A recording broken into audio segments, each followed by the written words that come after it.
السلام عليكم ورحمة الله وبركاته. يا مساء الهنا، مش عارفة بقى اقول لكم يا مساء الهنا ولا يا صباح الهنا. انا كنت بصور الصراحة بعد العصر، فانتوا عارفين بقى يعني. بص اللي هو ايه، قايمة كده وبجري كده عشان اخلص قبل الولاد ما يجوا من الدروس وكده. جم من المدارس الحمد لله، بس لسه الدروس. كنت بقى ايه يا ستي، بعمل فراخ وكنت بعمل كوسة. طبعا حاجة عندي في الفريزر، عشان كده انا ببقى براحتي في موضوع الاكل ده. لاني بصي اصعب اكل نص ساعة تخشي تخلصي كل الدنيا دي كلها. طماطم طبعا عندي بتبقى معصورة في الفريزر، والفراخ مغسولة يا دوبك شطفة كده عادية خالص. لاني بتبقى اصلا ببقى عاملة يوم في الشهر، يوم اللي بجيب فيه الفراخ او السمك او اي حاجة بغسله غسلة حلوة واشيل في الفريزر. انا متعودة على كده.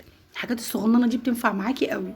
هنا بقى كنت بسلق الفراخ، بسلقها عادي، حطيت شوربه كده، حطيت ميه وحطيت بصل وحبهان، وحطيت ورق لورا، وحطيت كمان حبه فلفل اسمر، واسيبها ايه بقى تاخد وتدي شويه عشان هما فراخ بلدي فهياخدوا وقت شويه. هنا بقى الكوسه بقى، هي الكوسه اللي كنت مشترياها يا دوبك قبليها بيوم بس. الكوسه بالذات يا بنات انا جربتها قبل كده في الفريزر ما عجبتنيش. بصوا بتبقى فيها مطه كده. هي دي الكوسه الحاجه الوحيده اللي انا ما بفرزهاش ابدا. جبتها كده، كنت جايباها من بالليل ومجهزاها وحطاها في التلاجة. تاني يوم يا دوبك بس حطيتها، انا قعدتها في ميه كده وغسلتها وكانت معايا زي الفل. هنا بقى جبت بصله وتوم بسبك عادي للكوسه، انا عملتها معاكم قبل كده كتير قوي. عشان كده تلاقوني ايه مسرعه الفيديو شويه، عشان النهارده يوم ايه طويل شويه كده. لسه هنزل السوق وفي حبه حاجات كده، خليكم معايا في الفيديو وان شاء الله تعرفوا كل حاجه. خلاص بقى كده سبكت الطماطم، سبكتها كده. الطماطم طبعا انا عامله بصله وعامله توم، الكوسه لازم توم يا بنات. سبكت وحطيت بس كده ايه الكوسه، والفراخ طبعا معايا زي الفل، بس اديتها وش كده في الفرن. حطيت عليها طماطم وحطيت عليها فلفل اسمر وحبه كزبره ملح، ودخلتها كده خدت لون حلو في الشوايه وطلعت زي ما انتم شايفين كده. وحبه رز بشعريه اتعمل كده يعني. بصوا ما كملش حاجه. عايزه اقول لك ان الاوان متاخر بيبقى صعب شويه. بس بتبقى بقى في ظروف، في اطفال بتبقى نايمه بتسهري طبعا معاها. فتره الصبح دي بتودي العيال المدرسه فين وفين لما تعرفي تنامي اصلا. صحيان بدري اصلا تحفه. يعني بجد حلوه قوي. بس ساعات كده بتحصل لك ظروف اللي انت بتقومي متاخر. يعني يا دوبك تصلي الظهر تبص تلاقي العصر ادن على طول. بس الحمد لله طبعا انجزنا. الحاجه المفرزه زي ما قلت لكم بتبقى نعمه في البيت، احسن من الفلوس 100 مره والله يا بنات. الحاجه اللي في بيتك مليان خير مليان خزين، احسن من ما يكون معاكي فلوس. الفلوس بتصرف ما تعرفيش هي بتصرف ازاي. لكن لما تصرفيها مثلا تجيبي فراخ ترميها في الفريزر، تجيبي سمك ترميه في الفريزر، تجيبي طماطم. الطماطم خلي بالكم الايام الجايه دي هتغلى جدا. شهر 2 وشهر 1 هتغلى قوي. فلو تجيبي بقى طماطم وتفرزيها كده ان شاء الله. برضو انا عايزه اجيب طماطم ونفرزها سوا مع بعضينا. كل فتره كده بجيب كميه حلوه وافرزها واشيل في الفريزر. يا دوبك تطلعي تفك شويه وتحطيها في التسبيكه، تحطيها في مكرونه بتنفعك والله العظيم بتبقى تحفه. عن تجربه يعني. ساعات كده بيبقى في حاجات غريبه. خلاص بقى اتغدينا والحمد لله. عايزه بقى ايه اروح السوق اجيب حبه حاجات كده. طبعا موسم الليمون والزيتون، كل سنه وانتم طيبين. ده انا كمان ايه لحقته في الاخر، ده هو اتعمل بس كان عندي ظروف وكده فما اشتريتش. بس الحمد لله لحقته. الحمد لله زي الفل اهو، جايباه ب20 جنيه. مش عارفه بقى كان اغلى كان ارخص، بس الصراحه حلو قوي ومش وحش. جبت كده هاتي الكميه اللي انت عايزاها. وجبت طبعا الليمون وجبت جزر وجبت حاجته بقى. انا اصلا النهارده ناويه قلت كده ان شاء الله هقوم من النوم لازم اعمل ليمون وزيتون. انا بعمل ده لوحده وده لوحده. بس طبعا بيبقى احلى ما بتجيبيه من بره 100 مره. وبيبقى النظافه. وبصي بقى يعني حاجه كده من الاخر. طبعا جبت حاجته كلها وكان ناقصني حبه حاجات بسيطه كده. يعني علبة سمنة، زيت. الزيت بتاع التومين حلو زي الفل وجميل. بس ما بيقضينيش الشهر. عشان طبعا انتوا عارفين تحمير البطاطس والولاد وكده. والحمد لله. واصلا التموين اصلا يعني تحسي ان التموين قل، مش عارفه في ايه يا بنات الحاجه.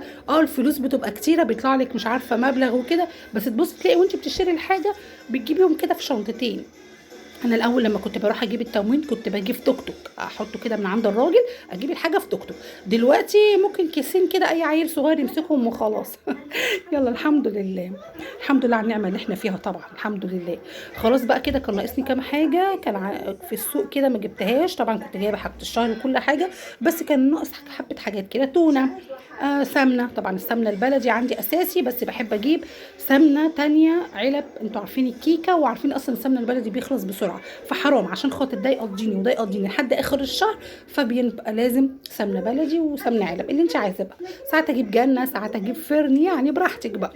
وهنا بقى عندي كده الخل، كان ناقصني، جبت حوالي 4 ازاز خل، يعني بينفعوني الصراحه. وجبت طبعا حاجات بقى الليمون عشان ما انزلش تاني اعمله بقى كده وانا قاعده بالليل في السهره، بدل ما اقعد كده امسك بقى الليمون ايه، اخلله هو والزيتون. ما كانش عندي بني كمان، احنا مدمنين بني يعني. كل اسبوع علبه زي دي، وساعات علبتين والله. خلاص كده جبت البن، وكان ناقصني ملح، جبت باكيتة ملح كده، وجبت الخل، وكان ناقصني علبة السمنة دي بس جبتها. حاجات بسيطة كده، بس عايزة اقولك ان صرفت مبلغ محترم، يعني بجد والله العظيم الحمد لله، طبعا الحمد لله.